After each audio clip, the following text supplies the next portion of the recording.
नमस्कार। एआई यानी artificial intelligence आज के समय में सबसे ज्यादा ट्रेंडिंग टर्म है। इसके बारे में ना जानने वाले जानना चाहते हैं और इसकी जानकारी रखने वाले इसका भरपूर उपयोग कर रहे हैं। लगभग सभी तरह की जानकारी से लेस आर्टिफिशियल इंटेलिजेंस को इस्तेमाल करने का ट्रेंड लोगों को खूब भा रहा है। लेकिन इस ट्रेंड को एक कदम और आगे बढ़ा रहे हैं वो लोग जिन्होंने अपने स्वास्थ्य को भी एआई के हवाले ही कर दिया है।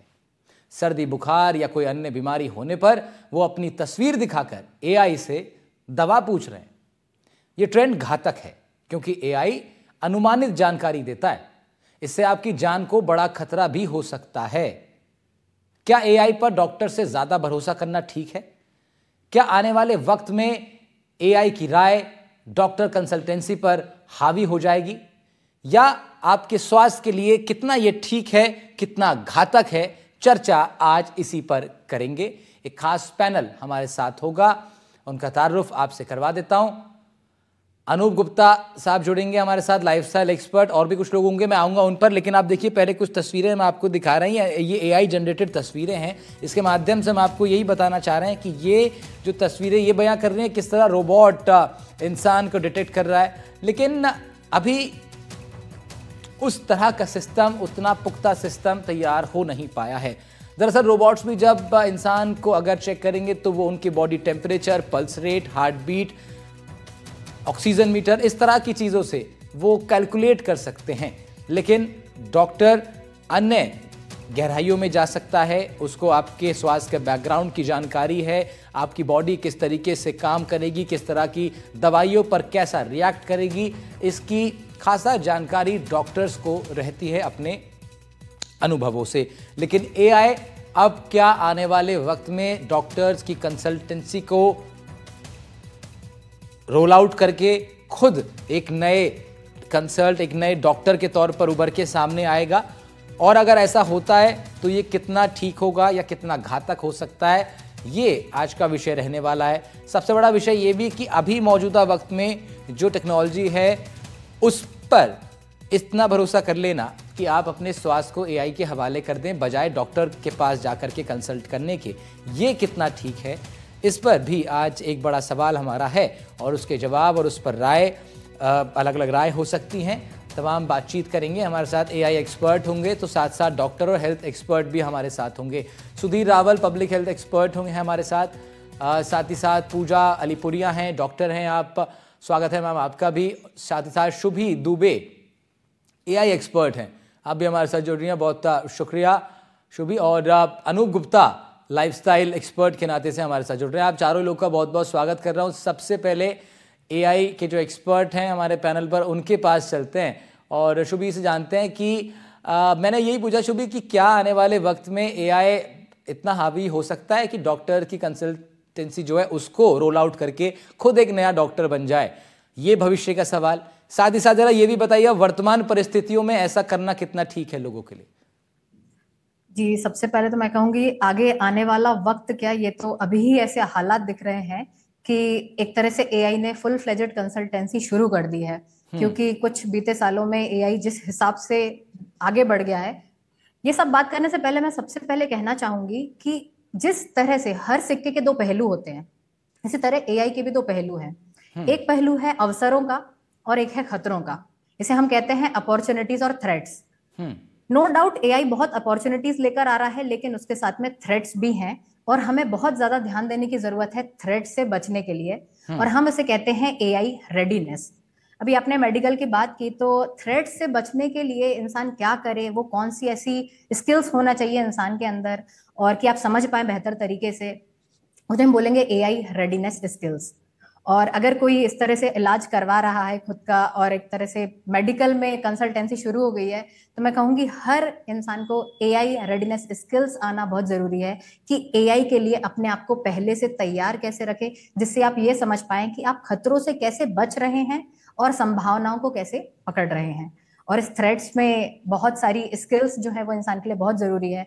और जहां तक डॉक्टरों की बात है, डॉक्टरों की कंसल्टेंसी उनके एक्सपर्ट पर निर्भर करती है।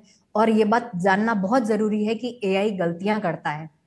तो अगर आप क्रिटिकल थिंकर नहीं हैं और आपकी लर्निंग उस लेवल की नहीं है, तो मैं कहूंगी आप ट्रस्ट वर्दी सोर्स को पहले जानने की कोशिश करें, उसके बाद ही आप एआई पर भरोसा कर सकते हैं। इस तरह की कंसल्टेंसी पे आंख बंद करके भरोसा करना बिल्कुल भी ठीक नहीं है, ये बिल्कुल जानलेवा हो सकता है। तो ये आपने सुना, एआई एक्सपर्ट खुद ये कह रहे हैं कि दो पहलू होते हैं हर सिक्के के, और अभी पूरी तरीके से एआई के इस अच्छे पहलू तो है ही, लेकिन इस पर पूरी तरह डिपेंडेंट हो जाना और अपने आप को सौंप देना इसके ऊपर अभी शायद ठीक नहीं रहेगा। लेकिन डॉक्टर्स क्या कहते हैं, चलते हैं जरा एक बार। पूजा अलीपुरिया जी हमारे साथ हैं, डॉक्टर हैं आप। पूजा मैम, कमाल की बात है कि अब डॉक्टर से कंसल्ट करने की जगह पहले हम सुनते थे लोग जाके मेडिकल स्टोर पे, चलो वहां तक भी एक बार को समझ आता था कि मेडिकल स्टोर वाले से जाके खांसी जुकाम की दवाई ले ली, लेकिन अब चीज़ें बदल रही हैं। टेक्नोलॉजी इतनी हाई लेवल की आ गई है कि जिस तरह अभी शुभी बता रही थी, दो पहलू होते हैं, तो एक पहलू तो ये है ही कि टेक्निकली बहुत स्ट्रांग चीज़ें हमारे पास हैं, तो क्या आपका ऑल्टरनेटिव अब तैयार हो रहा है दुनिया में? नमस्ते राहुल जी। पहले तो मैं ये बताना चाहूंगी कि जब भी कोई पेशेंट डॉक्टर के पास आता है तो उसका एक प्रॉपर हिस्ट्री टेकिंग होता है।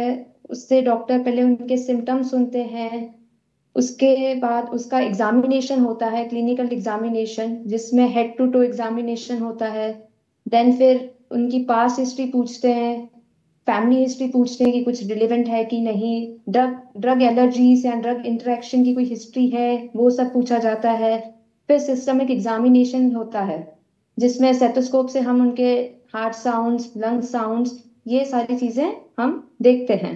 उसके बाद हम एक प्रोविजनल डायग्नोसिस बनाते हैं and depending on that provisional diagnosis हम उसके बेसिस पर कुछ ब्लड टेस्ट या स्कैन्स हम प्रिस्क्राइब एडवाइज करते हैं। एंड उसके बाद उसकी रिपोर्ट्स के बाद हम एक फाइनल डायग्नोसिस एंड उसके बेसिस पे ट्रीटमेंट देते हैं। तो ये पूरा पैटर्न एक हम फॉलो करते हैं जो हमें अपने एमबीबीएस से सिखाया जाता है जब भी हम एमबीबीएस में जैसे हम जाते हैं। बट अगर आप एआई से कोई सिम्टम्स एक डाल के आप उनसे पूछोगे तो ना वहां पे कोई एग्जामिनेशन हो रहा है, ना कोई स्टेथोस्कोप लगा के किसी का कुछ हार्ट साउंड्स या कुछ लंग साउंड्स कुछ सुन रहा है। तो इस दौरान एआई आपका जो एक सिम्टम्स पे मिस इंटरप्रेट करके आपको रॉन्ग डायग्नोसिस या रॉन्ग ट्रीटमेंट आपको बता सकता है, जो जानलेवा भी हो सकता है। बिल्कुल। और शुभी के पास एक बार दोबारा मैं जाऊंगा इसी बात के ऊपर।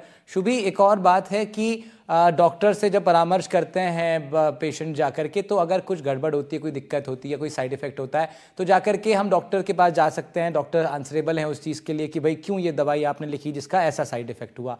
लेकिन एआई और टेक्नोलॉजी जो है आंसरेबल तो वो रहेगी नहीं, तो एआई से पूछकर ही अगर ये सब चीज़ें हम लोग करने लगेंगे तो फिर तो मतलब पूरी तरीके से एक बड़ा सवाल इसमें यही है कि भाई आंसरेबल कौन होगा अगर चीज़ें गड़बड़ाती है तो। देखिए, आपने बहुत अच्छा ये पॉइंट उठाया है और मैं इस पर फोकस करना चाहूंगी। इस बारे में एआई का यूज डॉक्टर्स को करने दीजिए।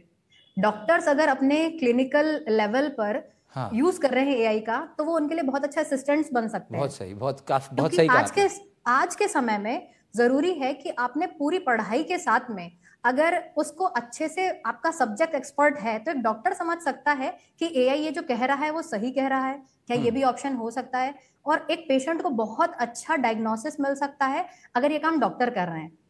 लेकिन अगर इंडिविजुअल लोग जो अपना चैट जीपीटी हुआ, जेमिनी हुआ, अलग अलग एआई टूल्स यूज कर रहे हैं, उनको तो मैं कहना चाहूंगी कि अगर आपको किसी भी सब्जेक्ट की एक्सपर्टीज नहीं है, और इसी को हम कहते हैं एआई रेडीनेस। आप मेरे साइड में एक पिरामिड देख रहे होंगे। बहुत जरूरी है समझना कि आज के समय में अगर आपको किसी चीज की जानकारी नहीं है तो एआई आपको हर तरह की जानकारी दे सकता है, लेकिन वो सही कितनी है अगर आपको इसके बारे में नहीं पता तो वो बहुत ही ज्यादा हानिकारक हो सकता है। अगर एक डॉक्टर है, उनको पता है कि ये सिम्टम्स इस चीज के हो सकते हैं, तो एक काम जो डॉक्टर 1 महीने में डायग्नोस होगा, टेस्ट होगा, रिपोर्ट आएंगी, डेटा आएगा, उसका एनालिसिस होगा, उसमें डॉक्टर के पास में शायद 15 दिन का वक्त लग सकता है, लेकिन एआई की वजह से यही चीज वो 1 घंटे में कर सकते हैं। लेकिन अगर लोग इसका यूज कर रहे हैं तो उनको समझना चाहिए कि पहले उनको उस चीज की जानकारी है या नहीं। ठीक बात है। हो सकता है अगर खुद ही लोग यूज करेंगे तो 1 घंटे में डॉक्टर 15 दिन को 1 घंटे पे ला रहा है, हो सकता है वो 1 घंटे में और 15 दिन पीछे चले जाएं, बहुत बिल्कुल हो सकता है, बेशक। शुभी, मैं चाहूंगा अगर आप फोन घुमा करके वो पिरामिड आप कुछ एक्सप्लेन करना चाहेंगे, उसमें कुछ खास है, उसमें कुछ आपने डिटेलिंग दी है? जरूर, मैं आपको ये पिरामिड एक्सप्लेन करना चाहूंगी। बहुत जरूरी है, हम सभी युवाओं से कह रहे हैं इस बारे में कि वो कुछ स्किल्स हैं जिसको बहुत अच्छे से समझें, जिसको हम फाउंडेशन कहते हैं। अभी यहाँ पे एक्सपर्ट्स भी बैठे हैं हमारे साथ में। फाउंडेशन जो लेवल होता है वो 3 कॉम्पिटेंसीज देता है किसी को भी, जो कि डिजिटल सिटीजनशिप और इंटरनेट मैच्योरिटी की आती है। इसमें 3 कॉम्पिटेंसीज में ऑनलाइन लर्निंग, ऑनलाइन सेफ्टी और ऑनलाइन रेपुटेशन। आज हम जिस टॉपिक पे बात कर रहे हैं बहुत जरूरी है। आप कितने ऑनलाइन सेफ हैं, आप किस तरह चीजों को समझ पा रहे हैं, आप उसके सेफ्टी पैरामीटर्स को समझ रहे हैं या नहीं, और आप अगर लर्न कर रहे हैं तो भी क्या आप ट्रस्ट वर्दी इंफॉर्मेशन को समझ पा रहे हैं। अगर उस चीज का आपको नॉलेज नहीं है तो चीजें सही होने की जगह बिगड़ सकती हैं। उसके बाद में ये फाउंडेशन लेवल के बाद में आता है नेक्स्ट लेवल 4 C's का, जहां बोलते हैं क्रिटिकल थिंकिंग, क्रिएटिविटी, कोलैबोरेशन और कम्युनिकेशन।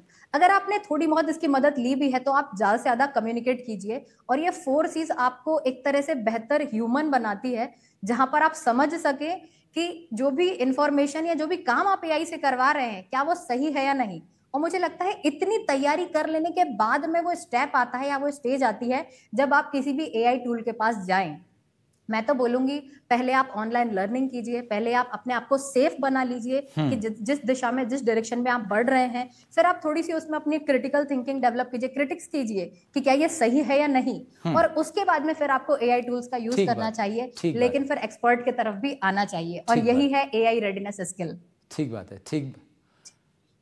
तो पिरामिड एक्सप्लेन कर रही थी, और उस पिरामिड में बहुत आसान भाषा में शुभी ने बताया कि कौन कौन से लेवल हैं जिन तक होकर के आप उस लेवल पे पहुंचेंगे जहां पर आप एआई के द्वारा दी गई जानकारी में भी आप डिकोड कर पाएंगे कि ये ठीक भी है या नहीं, क्योंकि उसको चलाने का सही ढंग भी आप सीख पाएंगे। लेकिन उससे पहले बेसिक का एक जानकारी आपको होनी चाहिए। सुधीर रावल साहब भी हमारे साथ हैं, पब्लिक हेल्थ एक्सपर्ट के नाते से जुड़ रहे हैं। सुधीर रावल साहब, क्या हाल फिलहाल में कुछ ऐसे लोगों से आपकी मुलाकात हुई हो, कोई ऐसे केसेस आपके सामने आए हों जिन्होंने बिना डॉक्टर की परामर्श के एआई की मदद से दवाई ली, मेडिकल ट्रीटमेंट कर लिया खुद ही, और फिर उसके बाद परिणाम उनको अगर घातक देखने को मिले हों या मान लीजिए अच्छे भी मिले हों?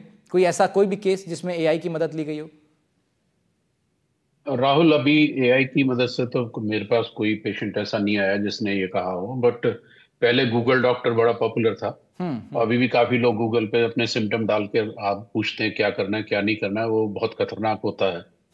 अब ये एआई नई चीज आई है, उसमें नेचुरली पेशेंट पूछ रहे होंगे जिस तरह के सिम्टम है, वो बिल्कुल गलत है। हालांकि एआई अब फ्यूचर में इवॉल्व कर जाए वो अलग चीज है, क्योंकि कुछ भी हो सकता है जिस तरह एआई चल रही है जी। और एआई का रोल अगर देखा जाए तो मेडिकल में इस वक्त जो हम लोगों को मालूम है, अब जो आएगा वो एक पैथोलॉजी में और एक रेडियोलॉजी में, इसमें बहुत जबरदस्त स्ट्रांग रोल होगा एआई का। स्पेशली रिपोर्टिंग द एक पैथोलॉजी वाली रिपोर्ट जिसमें इंटर ऑब्जर्वर डिफरेंस होता है, जैसे मैं किसी को रिपोर्ट करूंगा, कोई दूसरा कोई और करेगा, तो एआई उसमें हेल्प करती है। और ऐसे ही रेडियोलॉजी में। लेकिन पेशेंट खुद अपने सिम्टम डाल के और वो प्रेस्क्रिप्शन के पे जाता है या दवा लेता है, वो तो बिल्कुल ही गलत है। AI has not evolve to this stage. Future में कुछ भी हो सकता है, क्योंकि टेस्ट जिस तरह इवॉल्व हो रहे हैं हम लोगों की मेडिकल साइड में, वो ऐसे भी टेस्ट हैं कि आप take 2 ml of the blood और you will know that cancer है कि नहीं है किसी पेशेंट को। अगर ऐसे टेस्ट आएंगे फ्यूचर में तो नेचुरली जो जीन बेस्ड हैं जिसमें ह्यूज नंबर ऑफ डेटा है, उसमें एआई बहुत ज्यादा रोल प्ले करेगा to analyse them and to give you advice, but it has to go through the doctor. straight away patient probably will not be able to go bypass the doctor because human involvement जरूरी होता है, क्योंकि AI works on algorithm और उसमें आप एक set pattern तो कुछ बता सकते हैं, लेकिन 100% ह्यूमन बॉडी में होता ही नहीं है। ह्यूमन बॉडी में 2+2=4 होते ही नहीं है। जब हम क्लिनिकल साइन पढ़ते हैं अपने MBBS में, तो क्लिनिकल साइन है तो इसका मतलब ये कि बीमारी हो सकती है, लेकिन अगर क्लिनिकल साइन नहीं है तो इसका मतलब ये नहीं कि बीमारी नहीं हो सकती, बीमारी फिर भी हो सकती है। तो इतना इन्वॉल्व, जो human body is the most complex machine on this planet, इससे ज्यादा कॉम्प्लेक्स कुछ है ही नहीं अगर आप देखें। तो उसे इस तरह स्ट्रेट अवे किसी आर्टिफिशियल इंटेलिजेंस को दे दो कि ये बता दो बता दो, मेरे ख्याल में this is not done. Human involvement, doctor involvement होना बहुत जरूरी है। और फ्यूचर में भी अगर आप देखें तो ठीक है, रेडियोलॉजी में, पैथोलॉजी में मे बी सर्जिकल उसमें ऑपरेशन में भी थोड़े से स्टेप्स, जैसे रोबोटिक सर्जरी होती है उसमें ऑटोमेशन हो सकता है थोड़ा बहुत स्टेप्स का, लेकिन perfect completely given to the robot with AI, I doubt कि दिस विल हैपन। हमारे साथ अनूप गुप्ता जी भी हैं, लाइफस्टाइल एक्सपर्ट के नाते से। अनूप साहब, एक बिल्कुल हटके एक दूसरी बात पे आ जाता हूँ मैं। एआई की भी ज़रूरत ना पड़े और डॉक्टर्स की भी कंसल्ट की ज़रूरत ना पड़े, ऐसा लाइफस्टाइल रखने का लक्ष्य एक का आइडल हेल्थ का रखा जाता है, तो क्या वो चीज़ें हैं जो करनी चाहिए, हम लोगों को अपनी लाइफस्टाइल का हिस्सा बनानी चाहिए ताकि कम एआई की तरफ भी और कम मेडिकल ट्रीटमेंट की तरफ भी जाना पड़े? देखिए, जो एआई की बात की उसमें बिल्कुल सही बात है कि एआई दो धारी तलवार है। इसको कहाँ पे यूज करना है, कहाँ पे नहीं करना है, हमें पता होना चाहिए। एंड अभी रिसेंटली मेरे पास भी कुछ ऐसे केसेस आते हैं जो सर्च करके आते हैं चैट जीपीटी पे। मैं डायबिटीज रिवर्सल पे काम कर रहा हूँ, तो लोग चैट जीपीटी पे प्रॉम्प्ट डालते हैं कि डायबिटीज रिवर्सल का डाइट प्लान क्या है, राइट। चैट जीपीटी आपको आंसर दे देगा। लेकिन अगर आपको ऑलरेडी किडनी की प्रॉब्लम है, आई साइड है, तमाम सारे जो हेल्थ इश्यूज हैं वो उसे नहीं पता रहते, तो वो फाइन डिटेलिंग पता होना बेहद ज़रूरी है। और ज़्यादातर लोग जो शॉर्टकट अपनाते हैं उनका एक ही रीज़न है कि वो 500,000 रुपये डॉक्टर की कंसल्टेशन या एक्सपर्ट का वो बचाना चाहते हैं। बट वो 500,000 रुपये बचाने के चक्कर में करोड़ों रुपए का शरीर आप वेस्ट कर दे रहे हैं। तो पहली चीज़, there is no replacement of human involvement, क्योंकि एक इंसान के पास इमोशंस रहते हैं, वो आप एक्सपर्ट को मालूम रहता है कि आपकी बॉडी कंडीशन क्या है। अब बात आती है कि आपकी लाइफस्टाइल क्या होनी चाहिए। तो अगर आपको हेल्दी रहना है, फिट रहना है, तो मैं 5 एलिमेंट्स की बात करता हूँ। 5 चीज़ें अगर कोई व्यक्ति अपनी डेली रूटीन में फॉलो करता है तो वो निश्चित मानिए स्वस्थ और एक हेल्दी लाइफ को एंजॉय कर सकता है। सबसे पहली, फिजिकल हेल्थ। एवरी डे आपको 30 टू 45 मिनट की फिजिकल एक्टिविटी करना है, चाहे योगा, प्राणायाम, साइकिलिंग, किसी भी तरह की फिजिकल एक्टिविटी करना बेहद ज़रूरी है। ये एक नॉन नेगोशिएबल एक्टिविटी है। दूसरा आता है आपकी मेंटल हेल्थ। आज इंडिया में 70% से ज़्यादा लोगों की लाइफ में स्ट्रेस लेवल्स बढ़े हुए हैं। तो स्ट्रेस की वजह से जितनी भी बीमारियां हैं, बीपी, शुगर, थायराइड, पीसीओडी, जो भी लाइफस्टाइल डिसऑर्डर्स हैं, उसमें स्ट्रेस का बहुत बड़ा रोल है। तो स्ट्रेस को मैनेज करने के लिए मेडिटेशन है, प्राणायाम है, योगा है, नेचर के साथ वॉकिंग करना, आपको कोई हॉबीज़ हैं जो आपको काम करने में पसंद है, जो आपको हैप्पीनेस देता है, 10-15 मिनट, आधा घंटे का वक्त ऐसा निकालें जहाँ पर आप अपने स्ट्रेस लेवल को कम कर सकें। फिर आता है थर्ड, जो है हमारी स्लीप की क्वालिटी। आज इंडिया में की हम बात करें, सर्वे बताता है 61% से ज़्यादा लोग हैं जो एवरेज 6 घंटे की भी साउंड स्लीप नहीं ले रहे हैं। मतलब वर्ल्ड में हम सेकंड नंबर पे आते हैं स्लीप डिप्राइव कंट्री में। तो उसका सबसे बड़ा रीज़न है कि हमारा सोने का टाइम डिस्टर्ब है, कभी हम 10 बजे, कभी 11 बजे, 12 बजे। और उसका सबसे बड़ा रीज़न है आपके हाथ में जो स्मार्टफोन आप लेके बैठे हुए हैं। तो जब आपकी स्लीप प्रॉपर नहीं होती है, राइट, तो आप सुबह जब आप उठते हैं तो आप थके हुए रहते हैं, टायर्ड रहते हैं। तो स्लीप जो है आपकी हेल्थ के लिए one of the most important activity है। आप देखें कि प्रकृति ने जो सोने का सिस्टम बनाया है, हमारी जिंदगी का हम 1/3 हिस्सा सोते हुए निकाल देते हैं, क्योंकि सोने में आपकी बॉडी हील होती है, डिटॉक्स होती है, रिपेयर होती है। तो सोने को प्रायोरिटी दें। जितना ज़रूरी आपके लिए 2 टाइम का खाना बेहद ज़रूरी है, उससे ज़्यादा ज़रूरी आपके लिए स्लीप को बेहतर करना ज़रूरी है। तो स्लीप को बेहतर करने के लिए 2-3 चीज़ें आप ध्यान रखें। सोने के 2-3 घंटे पहले आपका डिनर हो जाना चाहिए। सोने से 1-2 घंटे पहले टीवी, मोबाइल फ़ोन, गैजेट्स को आप अवॉइड करें। एंड लाइट खाना खाएं रात को, तो ये आपकी नींद की क्वालिटी को इम्प्रूव करेंगे। और सोने का टाइम फिक्स करें, तो इससे आपकी पूरी जो बायोलॉजिकल क्लॉक है रीसेट होती है। फिर आता है आपकी गट हेल्थ, मतलब आपका डाइजेशन सिस्टम। ज़्यादातर लोग आज इंडिया में packed food, process food, junk food खा रहे हैं। हमारी डाइट में फाइबर है ही नहीं है। तो जब आपका पेट ठीक नहीं होता, गट हेल्थ ठीक नहीं होती है, स्ट्रेस, एंजाइटी, डिप्रेशन, तमाम सारी बीमारियां होती हैं। तो आपकी डाइट में फाइबर को, हेल्दी फाइबर को इनकॉर्पोरेट जरूर करें। एंड फिफ्थ आता है डाइट न्यूट्रिशन। मतलब आपके भोजन में जो भी आप खाना खाते हैं उसमें ताजे फल, हरी सब्जियां को जरूर इनकॉर्पोरेट करें। तो इस मिला के ये 5 चीजें अगर आप फॉलो करते हैं अपने डेली रूटीन में, तो आप एक हेल्दी और हैप्पी लाइफ को एंजॉय कर सकते हैं। ठीक बात है। पूजा मैम, शुरुआत में शुभीन जी ने एक बढ़िया अच्छी बात कही। उन्होंने कहा कि एआई जो है आम लोगों की जगह अगर डॉक्टर्स इस्तेमाल करें तो वो ज़्यादा बेनिफिशियल रहेगा। उसी में सुधीर साहब ने भी फिर कहा कि रोबोटिक सर्जरी का उन्होंने उदाहरण दिया। पूजा जी, आपको क्या लगता है कि एआई, जैसे मैं कह रहा हूँ, अगर क्रेडिबल लोगों के पास एआई रहे तो वो बेहतर है, तो आप लोगों के पास अगर एआई रहेगा, आप लोग क्रेडिबल लोग हैं, किस तरीके से डॉक्टर्स को फ़ायदा पहुंचा सकता है एआई? हाँ जी राहुल जी, जैसे कि बताया इन्होंने कि जब हम डॉक्टर्स को एआई का यूज करना चाहिए, जैसे अगर कोई कॉम्प्लेक्स केसेस हैं जिसमें हम ना कोई इन्वेस्टिगेशन या कोई डायग्नोसिस जैसे ना मिस करें, तो हम वो एआई के यूज करके हम देख सकते हैं। एंड रही बात जैसे सर ने बताया कि रोबोटिक में ऑलरेडी यूज हो रहा है एआई, कि जिससे एक्यूरेसी बढ़ा जाए सर्जरी की। एंड जो बाकी रेडियोलॉजी में एंड पैथोलॉजी में जैसे ट्रायल्स चल रहे हैं कि जैसे डायग्नोस्टिक एरर्स कम किया जाए, जैसे अगर कहीं माइनर फ्रैक्चर है या अर्ली चेंजेस है कैंसर की, वो जल्दी डिटेक्ट हो जाए एंड डायग्नोस्टिक एरर हम कम कर पाए, तो वो उस पे ऑलरेडी ट्रायल्स चल रहे हैं। एंड एक चीज और कि हम लोग ऑलरेडी जैसे डायबिटिक रेटिनोपैथी में हम लोग स्क्रीनिंग के लिए हम एआई यूज कर रहे हैं। जैसे रिमोट एरियाज में जहाँ पे ऑप्थेल्मोलॉजिस्ट या रेटिना स्पेशलिस्ट नहीं है, तो वहाँ पे हम एआई के यूज से उनका जो अर्ली डायबिटिक रेटिना में जो चेंजेस होते हैं वो डिटेक्ट करके हम उन्हें फिर ऑप्थेल्मोलॉजिस्ट के पास या रेटिना स्पेशलिस्ट के पास हम रेफर किया कर रहे हैं ऑलरेडी। ठीक है। सुधीर रावल साहब के पास एक बार फिर चलेंगे। सुधीर जी, अब चीज़ें तो बदल रही हैं, लाइफस्टाइल भी लोगों के बदल रहे हैं। जिस तरह अभी हमें अनूप जी ने भी बताया कुछ चीज़ों के बारे में उन्होंने कि अगर वो चीज़ें रखेंगे तो एक बेहतर लाइफ जीने में, आसानी से जीने में वो काम करेंगी। लेकिन और भी बहुत सारी चीज़ें हैं, जैसे अब खाना भी इतना मिलावटी हो गया है, तमाम चीज़ें हो गई हैं। क्या आपको लगता है एआई आने वाले टाइम में क्या ये भी डिटेक्ट कर पाएगा कि जो इनटेक हम लोग कर रहे हैं वो बेनिफिशियल है या नहीं है, या कितना हानिकारक वो हो सकता है? क्या इस तरह से भी एआई का यूज़ आने वाले वक्त में आपको लगता है देखने को मिल सकता है? राहुल, एआई के बारे में कहते हैं कि AI will not be as stupid as it today in future. So this is going to evolve. कहने का मतलब ये है कि जितनी मूर्ख आज एआई है उतनी नहीं होगी आगे, और ये इतनी इवॉल्व होगी कि आगे आगे ये चीजें हमारी जो डे टू डे लाइफ में बहुत सारी चीजें आएंगी। जैसे आपने बताया कि खाने पे भी वो कह सकती है भाई खाना ठीक नहीं है, वो can advise you anything. Future में कि आपने स्टेप्स आज कम किए हैं, ये तो आपके फोन ही बता देंगे कि आपके कितने स्टेप्स हुए हैं। तो एआई का इन्वॉल्वमेंट हमारी लाइफ में बहुत होगा, ये पक्का है, इसमें कोई दो राय नहीं है। पर वही देखना कि जैसे अभी आई थिंक इन्होंने बताया एक जो एआई एक्सपर्ट हैं कि इसका बैड एस्पेक्ट भी है और अच्छा भी है, गुड एस्पेक्ट भी है। और अगर आप जाएं डिटेल में एआई का, तो एआई का ये भी है कि अगर ये इतनी इवॉल्व होगी कि ये सेल्फ अवेयर हो गई तो it will kill everybody on the earth. तो एआई इतनी खतरनाक भी हो सकती है।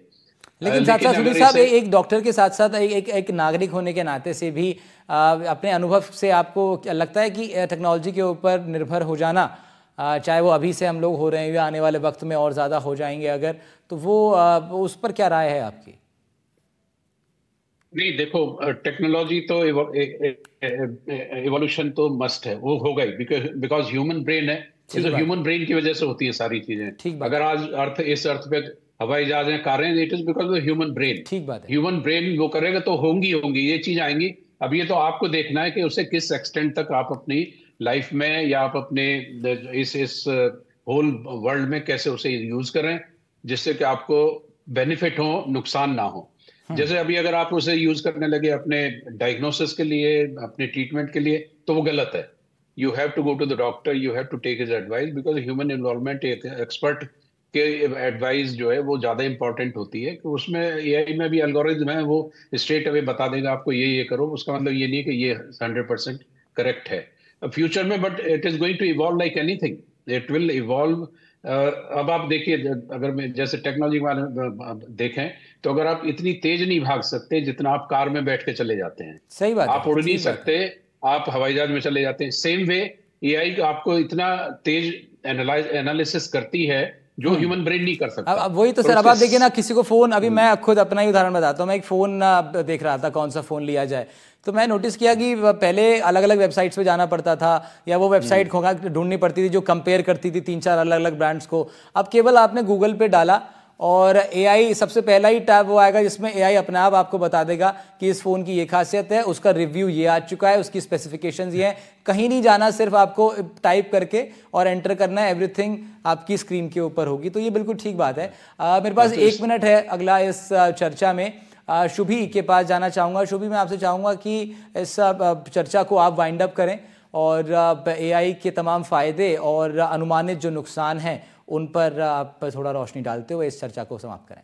मैं यही बोलना चाहूंगी कि जितने लंबे समय में हम सबसे पहले एआई को टेक्नोलॉजी से ज्यादा अब इंटेलिजेंस वर्सेस इंटेलिजेंस के नजरिए से देखने लगे तो बेहतर होगा। क्योंकि पहली बार ह्यूमन हिस्ट्री में स्टोन एज से अभी तक पहली बार ऐसा हो रहा है कि हम एक इंटेलिजेंस के साथ डील कर रहे हैं, और जब इंटेलिजेंस सामने आ गई और वो भी ऐसी इंटेलिजेंस जो ह्यूमन से बिलियन टाइम्स बेटर डेटा और एल्गोरिदम में काम करती है, तो उसके खतरे भी हैं और फायदे भी हैं।